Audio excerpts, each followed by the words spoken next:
एबे एबे आसिला बड़ खुशी खबर। एही दिन सरकार देबे 3000 टंका भत्ता।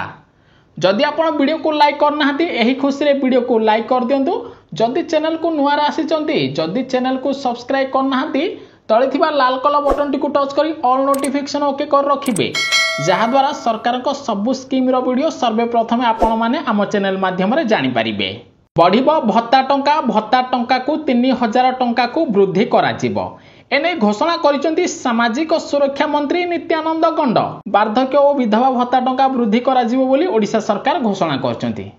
केउ दिन मिलिबो ताकु नै मध्य हले सरकार बड़ अपडेट दैचंती।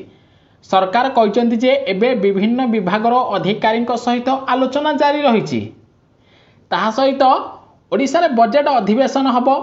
बजेट अधिवेशन हैला परे बजेट रे केते टंका व्यवहार करा जाउछि भत्ता टंका को नै ताकू देखिकी केउ मानकु केते टंका दिया जीवो से नहीं सामाजिक सुरक्षा मंत्री सूचना दैचंती।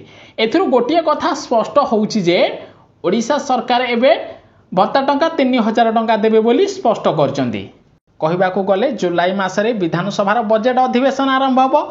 बजेट अधिवेशन रे भत्ता टंका पाई व्यवहार करिवे ओडिशार अर्थमंत्री बा मुख्यमंत्री मोहन चरण माझी। बजेट रे व्यवहार हेबा परे अगस्त मासरु ए जो भत्ता टंका मिलिबो बोली सामाजिक सुरक्षा मंत्री संकेत दैचंती। अर्थात ओडिशा रे जो भत्ता टंका मिलिबो अगस्त मासरु मिलिबो।